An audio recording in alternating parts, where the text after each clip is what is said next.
ಇನ್ನು ಶ್ರೀರಾಮುಲು ಮತ್ತೆ ಜನಾರ್ದನ್ ರೆಡ್ಡಿ ನಡುವಿನ ಒಳಜಗಳ ದಿನದಿಂದ ದಿನಕ್ಕೆ ಹೆಚ್ಚಾಗ್ತಾನೆ ಇದೆ. ಸಂಡೂರು ಚುನಾವಣೆ ಸೋಲಷ್ಟೇ ಅಲ್ಲ, ಆಸ್ತಿ ವಿಚಾರವಾಗಿಯೂ ಕೂಡ ಇವರಿಬ್ಬರ ನಡುವೆ ಸಮರ ಶುರುವಾಯ್ತಾ ಅನ್ನೋ ಪ್ರಶ್ನೆ ಈಗ ಕಾಡ್ತಾ ಇದೆ. ಈ ಮಧ್ಯೆ ಎರಡೂ ಕಡೆಯ ಬೆಂಬಲಿಗರು ಸುದ್ದಿಗೋಷ್ಠಿ ಬೇರೆ ನಡೆಸಿ ಪರಸ್ಪರ ಆರೋಪ ಪ್ರತ್ಯಾರೋಪಗಳನ್ನು ಮಾಡಿದ್ದಾರೆ. ಈ ಬಗ್ಗೆ ಒಂದು ರಿಪೋರ್ಟ್ ಬನ್ನಿ ನೋಡೋಣ.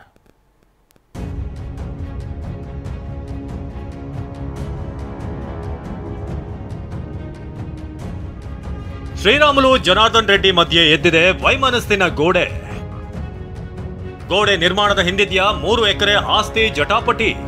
ಶ್ರೀರಾಮುಲು ಮತ್ತು ಜನಾರ್ದನ ರೆಡ್ಡಿ ರಾಜಕೀಯದ ಕುಚುಕುಗಳಷ್ಟೇ ಅಲ್ಲ, ದಶಕಗಳಿಂದಲೂ ಆಪ್ತ ಮಿತ್ರರು. ರೆಡ್ಡಿ ಕಷ್ಟಕ್ಕೆ ರಾಮುಲು, ರಾಮುಲು ಕಷ್ಟಕ್ಕೆ ರೆಡ್ಡಿ ನೆರವಾಗ್ತಿದ್ರು.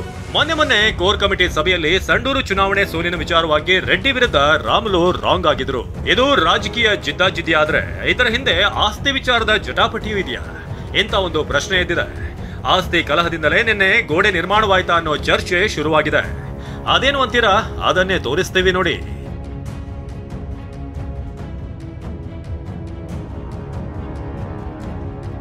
ಆಸ್ತಿ ವಿಚಾರಕ್ಕೆ ಆಪ್ತ ಮಿತ್ರರ ನಡುವೆ ಹೊತ್ತಿಕೊಂಡಿದ್ದ ಬೆಂಕಿ. ವಿಷಯ ಏನಂದ್ರೆ, ಜನಾರ್ದನ್ ರೆಡ್ಡಿ ಶ್ರೀರಾಮುಲು ಮನೆ ಪಕ್ಕದಲ್ಲಿ 20 ಅಡಿ ರಸ್ತೆ ಇದೆ. ಈ ರಸ್ತೆಗೆ ಅಂಟಿಕೊಂಡಂತೆ ರೆಡ್ಡಿಗೆ ಸೇರಿದ 3 ಎಕರೆ ಜಾಗವಿದೆ. ರೆಡ್ಡಿ ಜೈಲಿಗೆ ಹೋದಾಗ ಇದೇ ಜಾಗವನ್ನ ರಾಮುಲು ಹಸುಗಳನ್ನ ಕಟ್ಟೋದಕ್ಕೆ, ವಾಕಿಂಗ್ ಮಾಡೋದಕ್ಕೆ ಬಳಸ್ತಾ ಇದ್ರು. ಮನೆಗೆಲ್ಸದವರಿಗೆ ಮನೆ ನಿರ್ಮಾಣ ಮಾಡಿಕೊಟ್ಟಿದ್ರು.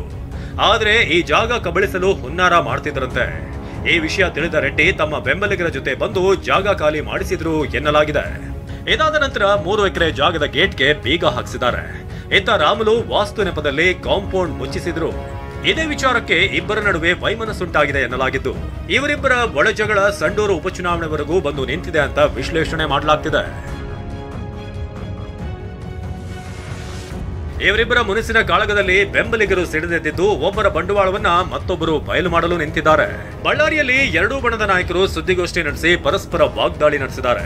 ಮೊದಲಿಗೆ ಸುದ್ದಿಗೋಷ್ಠಿ ನಡೆಸಿದ ರಾಮುಲು ಬೆಂಬಲಿಗರು, ರೆಡ್ಡಿಯಿಂದ ರಾಮುಲು ಬೆಳೆದಿಲ್ಲ, ರಾಮುಲು ರಾಜಕೀಯಕ್ಕೆ ಪ್ರವೇಶ ಮಾಡಿದಾಗ ರೆಡ್ಡಿ ಇನ್ನೂ ಸಹ ಕಣ್ಣು ಬಿಟ್ಟಿರಲಿಲ್ಲ ಅಂತ ಕಿಡಿಕಾರಿದ್ದಾರೆ. ಬಿಜೆಪಿಯಿಂದ ಜನಾರ್ದನ್ ರೆಡ್ಡಿ ಉಚ್ಚಾಟನೆ ಮಾಡಬೇಕು ಅಂತ ಆಗ್ರಹಿಸಿದ್ದಾರೆ.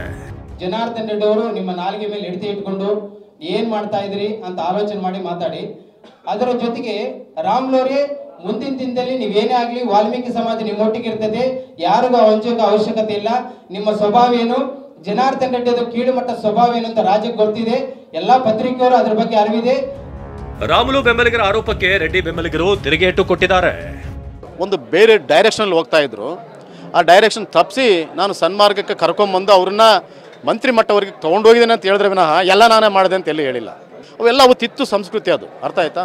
ಆ ಒಂದು ಇದರಲ್ಲಿ ಹೋಗೋದು ಬೇಡ. ಶ್ರೀರಾಮುಲು ನಿನ್ನಲ್ಲಿ ಅಗಾಧವಾದ ಶಕ್ತಿ ಇದೆ, ಬಡವ್ರಿಗೆ ಹೋರಾಟ ಮಾಡ್ತೀಯ ಅಂತಂದೇಳಿ ಅವ್ರನ್ನ ಮಂತ್ರಿಯನ್ನಾಗಿ ಮಾಡಿದ್ರು. ಇನ್ನೂ ದೊಡ್ಡ ಕನಸಿತ್ತು ಅವ್ರಿಗೆ. ಅವ್ರು ಶ್ರೀರಾಮುಲು ಒಳ್ಳೆ ವ್ಯಕ್ತಿ ಇದ್ದಾರೆ, ಅವರಿಂದ ನಾನು ಸಮಾಜಕ್ಕೆ ಏನಾದರೂ ಬದಲಾವಣೆ ತರಬೇಕು, ಆ ಡೈರೆಕ್ಷನ್ ಹೋದರೆ ಅವ್ನು ಬಹುಶಃ ಅವರು ದಯಮಾಡಿ ಕ್ಷಮಿಸ್ಬೇಕು, ಅವ್ರ ಭವಿಷ್ಯ ಹಾಳಾಗುತ್ತೆ ಅಂತಂದೇಳಿ ಈ ಕಡೆ ಕರ್ಕೊಂಬಂದು ಅವ್ರು ಏನೆಲ್ಲ ಕೃಷಿ ಮಾಡಿ ಪ್ರಾಣ ಪಣಕ್ಕಿಟ್ಟು. ಸರ್, ನನಗೆ ಜನಾರ್ದನ್ ರೆಡ್ಡಿ ಸಾಹೇಬ್ರ ಮೇಲೆ ವೈಯಕ್ತಿಕ ಅಭಿಮಾನ ಇದೆ ಸರ್ ನನಗೆ. ಜೈ ವಾಲ್ಮೀಕಿ ಹೆಸರಿನಲ್ಲಿ ಸಂಘ ಕಟ್ಟಿಕೊಂಡ ರಾಮುಲು ಬೆಂಬಲಿಗರು ರೆಡ್ಡಿ ವಿರುದ್ಧ ಗುಡುಕ್ತಾ ಇದ್ರೆ, ಜೈ ಹೇಮಾವೇಮ ಜೈ ವಾಲ್ಮೀಕಿ ಹೆಸರಲ್ಲಿ ರೆಡ್ಡಿ ಬೆಂಬಲಿಗರು ಬಣ ಕಟ್ಟಿಕೊಂಡು ಪರಸ್ಪರ ವಾಗ್ದಾಳಿ ನಡೆಸುತ್ತಿದ್ದಾರೆ. ಇನ್ನು ಕೋರ್ ಕಮಿಟಿ ಸಭೆ ಬಳಿಕ ಮಾಜಿ ಸಂಸದ ಡಿ.ವಿ. ಸದಾನಂದ ಗೌಡರ ಮನೆಯಲ್ಲಿ ಹಿರಿಯರು ಸಭೆ ಸೇರಿದ್ರು. ಈ ಸಭೆ ಬಗ್ಗೆ ಪ್ರತಿಕ್ರಿಯಿಸಿದ ಸದಾನಂದ ಗೌಡ, ನಮ್ಮ ಮನೆಯಲ್ಲಿ ನಡೆದಿದ್ದು ಗುಂಪುಗಾರಿಕೆ ಸಭೆಯಲ್ಲ.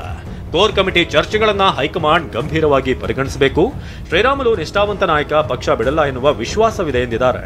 ನಾನು ಮೊನ್ನೆ ಅವರಿಗೆ ಸಮಾಧಾನ ಹೇಳಿದೆ, ನೋಡಿಯಪ್ಪ, ನಾನು ಸತ್ಯಾಸತ್ಯತೆ ಬಗ್ಗೆ ನಾನು ವರದಿ ಕೊಡ್ತೇನೆ, ಆಮೇಲೆ ಇದನ್ನು ಚರ್ಚೆ ಮಾಡೋಣ, ಇವತ್ತು ಇದು ಚರ್ಚೆಗೆ ವಸ್ತು ಅಲ್ಲ ಅಂತ ಹೇಳಿ ಅದನ್ನು ಸ್ಟಾಪ್ ಮಾಡುವಂಥದ್ದು ಮಾಡಿದೆ. ಶ್ರೀರಾಮುಲಿಗೆ ಮನಸ್ಸಿಗೆ ಸ್ವಲ್ಪ ನೋವಾಗಿದೆ. ಪಕ್ಷ ಬಿಡುವಂಥ ಪ್ರಶ್ನೆಯೇ ಉದ್ಭವ ಆಗೋದು. ಯಾರು ಏನು ಬೇಕಾದ್ರೂ ಹೇಳಲಿ, ಸುಮ್ಮನೆ ಆದರೂ ಕೂತ್ಕೊಳ್ತೀನಿ, ಆದರೆ ಯಾವುದೇ ಪಕ್ಷ ಬಿಟ್ಟು ಹೋಗುವಂಥದ್ದಿಲ್ಲ ಅಂತ ಹೇಳುವಂಥ ಮಾತನ್ನು ಸ್ಪಷ್ಟ ಮಾಡಿದ್ದಾರೆ. ಪಕ್ಷ ಬಿಡ್ತೀನಿ ಅಂತಿರೋ ರಾಮುಲು ನಡೆಯೇ ನಿಗೂಢವಾಗಿದ್ದು, ಹೈಕಮಾಂಡ್ ಭೇಟಿ ಬಳಿಕ ಏನ್ ಮಾಡ್ತಾರೆ ಅನ್ನೋದು ಕುತೂಹಲ ಮೂಡಿಸಿದೆ. Bureau report, ಟಿವಿ9.